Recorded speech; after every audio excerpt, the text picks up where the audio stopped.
Aleluia. Você pode louvar a Deus com suas palmas? Louvado, exaltado, glorificado seja o Senhor. Você pode estar assentado. Como é bom estarmos aqui juntos. Como é bom podermos cantar e exaltar o nosso Deus. Eu não sei como seu coração fica quando você canta, quando você louva, quando você exalta, quando você para de olhar as situações, as circunstâncias, para olhar para Deus, para a grandeza dEle, para a glória dEle, para a bondade dEle. E essa noite a gente vai falar de alguém que fazia isso. Nós vamos falar de um homem chamado Paulo. E eu tenho olhado para a vida deste homem, e ele tem sido meu mentor. E lá em Filipenses 1:20, e nesse trecho até o 27, ele nos ensina muitas lições. Paulo era alguém que vivia para Cristo e somente Cristo. E a vida deste homem era uma vida totalmente dedicada a Cristo. O contexto que nós vamos ler aqui desses versículos, este homem, Paulo, ele se encontrava preso. Mas mesmo numa prisão, ele está muito longe de estar preocupado. Porque ele mesmo diz à igreja de Filipenses para eles não ficarem preocupados por ele estar preso, por ele estar ali, privado da sua liberdade. Então era um homem que mesmo preso, não estava preocupado. E faz algumas declarações que faz a gente pensar sobre qual a nossa filosofia de vida como cristão. Quando a gente olha para este homem, nós vemos ele fazendo algumas perguntas, e ele respondendo essas perguntas da forma como ele conversa com a igreja. Ele diz assim no versículo 20, a minha grande expectativa, a minha esperança é que eu jamais seja envergonhado. Eu não sei o que vai ser o resultado do meu julgamento, mas o meu desejo é que eu nunca seja envergonhado e nunca envergonhe o Evangelho. É isso que Paulo está dizendo. Eu não quero ser eu motivo de vergonha para o nome de Cristo, para a obra de Cristo. Mas eu quero, o meu desejo, a minha grande expectativa, meu grande desejo é que eu continue a trabalhar de forma corajosa. E ele estava preso, não se esqueçam disso. Este homem mesmo privado da liberdade, ele nutre algumas expectativas. E uma delas é que eu jamais envergonhe o nome de Cristo, a obra de Cristo, que a minha vida não seja vergonha para o Evangelho, e que eu continue a trabalhar de forma corajosa, comprometida, que eu tenha esse desejo, essa coragem de envolver a minha vida, o meu tempo para a obra do Senhor. E eu vou fazer isso como eu sempre fiz, de modo que Cristo seja honrado, exaltado, engrandecido por meu intermédio.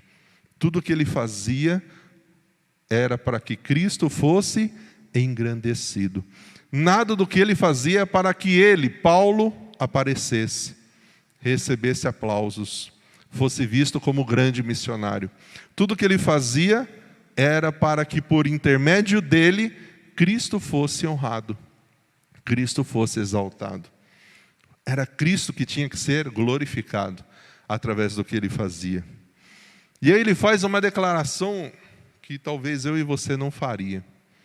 Eu tenho toda essa expectativa, eu tenho todo esse desejo, quer eu viva, quer eu morra.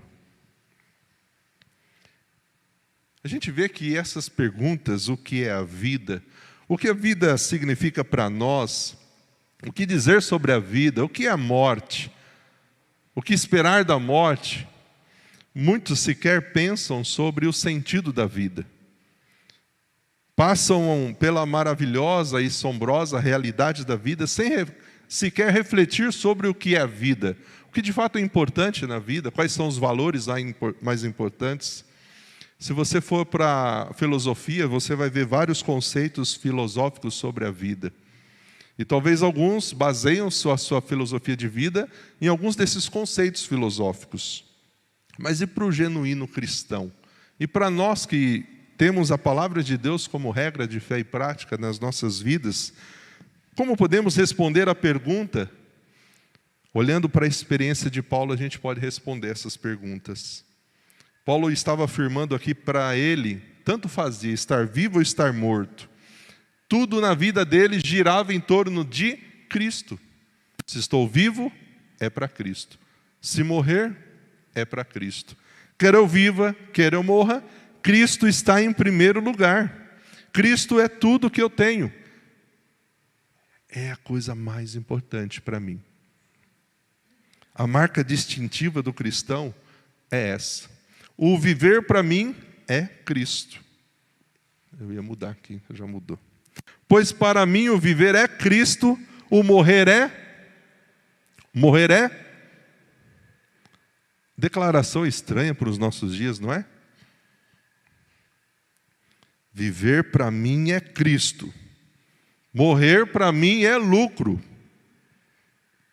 Ah, mas ele estava preso. Não tinha o que esperar. Olha lá, minha expectativa é continuar. É fazer. É estar. Pode deixar no 21. Eu mudo aqui, obrigado. Mas aí ele diz que viver é Cristo, morrer é lucro. O que ele está dizendo é o seguinte: viver para mim é Cristo. Não é a minha vontade, a minha própria vontade. Não é os meus próprios sonhos pessoais. Viver para mim é Cristo. A vida consiste daquilo que nós fazemos, sentimos, das nossas ações. A própria Bíblia diz que onde estiver o seu tesouro, ali estará o seu coração. Mateus 6, 21. E o que Paulo está mostrando aqui, que o coração dele estava em Cristo. O maior tesouro que ele tinha era Cristo. Era a presença de Cristo na vida dele. E por isso que ele pode declarar: seja eu aqui agora vivo como prisioneiro, seja eu morto, se eu for julgado, e essa for a minha sentença, não importa. Para mim, viver é Cristo. E se me condenarem à morte, o morrer vai ser lucro. Porque qual era o olhar dele? Por que ele diz que morrer era lucro? Porque ele sabia que se tirassem a vida dele, numa sentença, ele estaria onde? Na presença de Deus. Portanto, Paulo é impulsionado, suas emoções ficam expostas, e aqui ele mostra o segredo da genuína adoração. A coisa mais importante para ele era Cristo. É por isso que este homem está preso, mas não está reclamando, não está murmurando, não está em nenhum momento melancólico, depressivo, porque para ele isso não importava. Mesmo preso, ele escreveu as cartas às igrejas, ele evangelizou os soldados, ele estava usando a vida dele para Cristo, porque para ele o viver era Cristo, não era outra coisa a não ser Cristo. E hoje você vive para quê? Qual tem sido a sua filosofia de vida? Quais são as coisas importantes para você? Paulo está dizendo: olha, eu não vivo pelo dinheiro, eu não vivo pela fama, eu não vivo pelo prazer. O alvo da minha vida é adorar, é amar, é servir ao Senhor. Para mim o viver é Cristo. Essas são as coisas mais importantes. É por isso que ele declara que o morrer é lucro. Porque o morrer é estar com Cristo. É poder servi-lo com coração puro, sem nenhum pecado. E aí ele começa a fazer algumas afirmações com relação à vida. A gente falou de Eclesiastes aqui na quarta passada, que Deus fez tudo simples e direito, mas somos nós os homens que complicamos todas as coisas. E quando a gente lê Eclesiastes, nós vemos Salomão falando sobre a sabedoria, sobre a vida, sobre todo o conhecimento que ele teve, toda a riqueza que ele teve, e ele chega à conclusão de que tudo era vaidade, tudo era ilusão. Agora nós vemos Paulo preso e também fazendo alguns questionamentos. Se eu continuar vivo, eu posso trabalhar e posso produzir muito mais frutos para Cristo. Olha o plano que ele tinha. Olha os desejos que ele tinha. Olha qual era o alvo deste homem. Entende por que ele declarou que para mim o viver é Cristo? Que o pensamento dele era Cristo. Se eu continuar vivo, se eu sair daqui, eu vou continuar trabalhando, eu vou continuar produzindo, eu vou continuar fazendo com que todo aquilo que eu faço produza fruto, e fruto para Cristo. Ele não está preocupado com ele, com os seus planos pessoais. E aí ele diz, na verdade, eu não sei o que escolher. Eu estou em dúvida. Eu estou indeciso. Eu estou diante de um grande dilema. Porque se eu continuar vivo, eu vou trabalhar mais. Eu vou continuar fazendo muito mais, dedicando a minha vida muito mais à obra. Vou produzir muito mais frutos para Cristo. E aí eu estou dividido. Eu estou dividido entre dois desejos. Eu quero partir. Eu quero estar com Cristo. E partir, estar com Cristo, morrer, que é lucro, seria para mim muitíssimo melhor. Em outras versões diz, seria incomparavelmente melhor. Imagina alguém dizer que partir daqui para estar com Cristo seria incomparavelmente melhor com tudo aquilo que este mundo tem para oferecer. É o que ele está dizendo.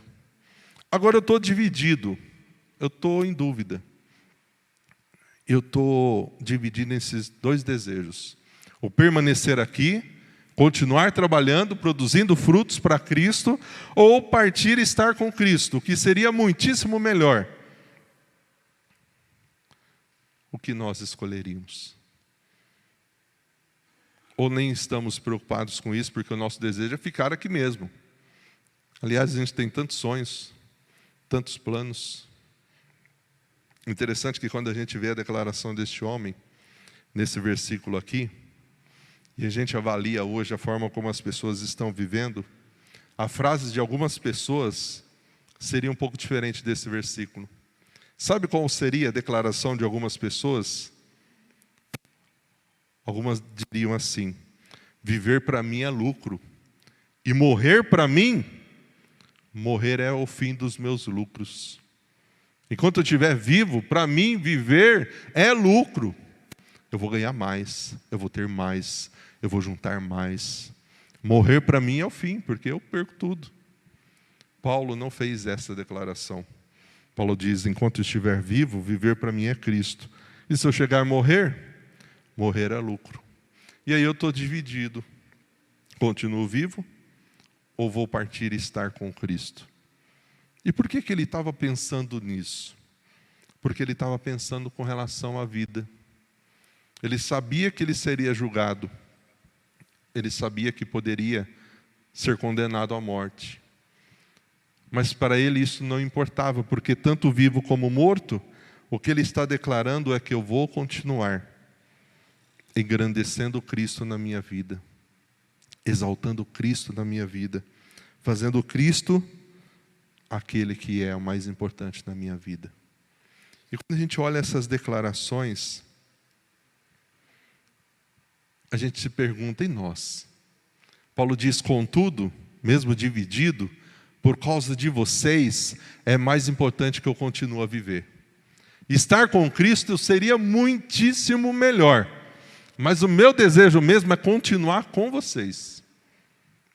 E sabe por que ele quer continuar vivo? Não é por causa dele, dos desejos, dos planos pessoais dele. Eu quero continuar vivo, porque se eu continuar vivo, eu vou estar com vocês. Ele olha e entende que, já que o viver é Cristo, se ele continuasse vivo, ele continuaria cuidando daqueles irmãos. Ele pensa no bem-estar daquela igreja. Ele pensa no crescimento daqueles irmãos. Ele olha para o outro, em vez de olhar para ele, para si. Então, por causa de vocês, acho que o mais importante é continuar vivendo. Certo disso? Estou certo de que continuarei vivo para ajudar todos a crescer na fé e a experimentar a alegria que essa fé traz. Olha o propósito de vida que ele tinha. Olha o desejo que ele tinha para aquelas pessoas. Olha os planos que ele tinha se ele saísse da cadeia, se ele continuasse vivo, ele olha para aquela igreja, para aqueles irmãos, como a gente hoje tem olhado pouco para aqueles que estão ao nosso redor. A gente olha muito para nós, para os nossos sonhos, para os nossos planos. E mais uma vez, não que nós não devemos ter sonhos, planos, alvos, planejamento, rotina. A gente precisa de tudo isso. Mas Paulo mostra para nós que a coisa mais importante na vida, para ele, era Cristo. Porque quando ele busca Cristo em primeiro lugar, as demais coisas serão acrescentadas. Hoje a gente tem buscado as demais coisas em primeiro lugar, e Cristo, se der, a gente traz, a gente busca. Por que será que esse homem tinha essa visão de vida? Por que será que ele conseguiu fazer essa declaração? Será que foi aquele encontro que ele teve com Cristo no caminho de Damasco? Será que foi a sua conversão que fez com que ele mudasse completamente a sua forma de olhar para a vida? Paulo ouviu a Cristo. Paulo ouviu a voz de Cristo. Paulo aceitou ser transformado. Paulo teve um encontro real. E nós também tivemos. Hoje nós também o amamos, porque ele nos amou primeiro. Mas por que estamos tão longe daquilo que Paulo vivia? Paulo declara: quando eu voltar, terão ainda mais motivos para se orgulhar em Cristo, pelo que ele tem feito por meu intermédio. Se eu voltar, vocês vão ter muitos motivos para se orgulhar, não de mim, Paulo, de orgulhar em Cristo. O viver dele era Cristo. Então quem tinha que ser exaltado, glorificado, engrandecido era Cristo, mas por intermédio dele. Sabe o que Paulo está mostrando para mim e para você nessa noite? Eu e você. Por seu intermédio, pessoas podem ser abençoadas, como essa igreja foi por intermédio de Paulo. Por seu intermédio, se você se colocar nas mãos de Deus para amá-lo, para adorá-lo, para servi-lo, pessoas podem conhecer a Cristo através da sua vida. Paulo tinha esse desejo de continuar sendo bênção. E aí ele declara qual era o desejo, a coisa mais importante que aqueles irmãos precisavam ter. O mais importante é que vocês vivam. Que vocês vivam em sua comunidade de maneira digna das boas novas de Cristo. E quando eu voltar para vê-los novamente, ou mesmo quando ouvir a respeito de vocês, eu vou saber que vocês estão firmes, que vocês estão unidos, num só espírito, num só propósito, lutando juntos pela fé e proclamando as boas novas. Paulo tinha esse desejo, que aqueles irmãos estivessem firmes, que eles estivessem fortes, que eles estivessem unidos, que eles estivessem num só espírito, num só propósito. Paulo está dizendo: eu quero ver essa igreja unida, todos juntos, todos pensando da mesma forma, todos trabalhando da mesma forma, com um único só objetivo, a ação de um só Espírito, que é o Espírito Santo. Eu quero voltar a vê-los, e quando voltar a vê-los, eu quero que ver vocês unidos, em comunidade, juntos. Querido, estar aqui hoje, isso é muito importante. Não troque o estar aqui, se você pode estar aqui, por ficar em casa, acompanhar o culto pela internet. Esse é o recurso que nós temos, e louvamos a Deus por ter esse recurso. Mas por um caso de extrema necessidade, você não pode estar aqui. Se pode, venha, esteja junto. Se você já está aqui, não só esteja aqui, seja você instrumento de Deus para abençoar alguém que está do seu lado. Seja você, e através de você, alguém que Deus vai levar o amor dele para outros. Paulo estava preso, mas o que ele desejava era continuar sendo esse instrumento. Queria ver aqueles irmãos firmes, unidos. Nossa oração tem sido para que essa igreja continue assim firme, unida. E que talvez você saia daqui desse culto, dessa noite, com esse desejo: Senhor, eu também quero produzir frutos. Quais são os frutos que Jesus tem produzido através da minha vida? Ou será que a minha filosofia de vida, ela é uma filosofia de vida que não tem como Jesus produzir frutos nela? Porque eu estou envolvido com tantas coisas que não dá tempo de se envolver com as coisas de Deus. Não dá tempo de ser bênção na vida do próximo. Eu estou preocupado com tantas coisas minhas, pessoais, que não dá tempo de eu edificar a minha família, a minha vida pessoal, devocional. Paulo tinha a compreensão de que a vida neste mundo era uma preparação para estar na presença de Deus. Então ele entendia que não valia a pena ficar aqui preocupado com dinheiro, porque tudo isso ele ia deixar. O olhar dele era aquele dia glorioso, quando ele estivesse na presença de Deus. Ele tinha esse desejo de estar aqui, se preparando para aquela grandiosa oportunidade de estar na presença de Deus. O que ele declara que era muitíssimo melhor. É como se Paulo estivesse dizendo: eu tenho uma só paixão nessa vida, e essa grande paixão é Cristo. A coisa mais importante é Cristo. Tiraram a minha liberdade. Eu não posso mais fazer as minhas viagens, visitar as igrejas, conversar com os meus irmãos, mas ninguém tira Cristo de mim. Foi esse homem que declarou que nada pode nos separar do amor de Deus. Este homem que sabia que a vida dele era Cristo. Por isso que chega ao final da vida e pode declarar: eu combati o bom combate. Eu acabei a carreira. Eu guardei a fé. Qual vai ser a nossa declaração se nossa vida continuar sendo dirigida só olhando para nós mesmos, para os nossos desejos egoístas? Será que a gente está aqui? Será que Deus nos deu essa vida? Será que Deus te deu dons, talentos, recursos, só para você olhar para você? Para o seu mundinho? Será que é só para isso que você está aqui hoje?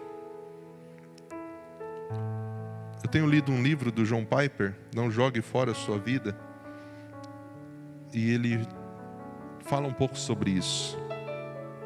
Essa vida que temos, ela só vai ser vivida na plenitude quando nós vivemos ela, para que em tudo que a gente faça, Cristo seja exaltado, Cristo seja glorificado, Cristo seja engrandecido.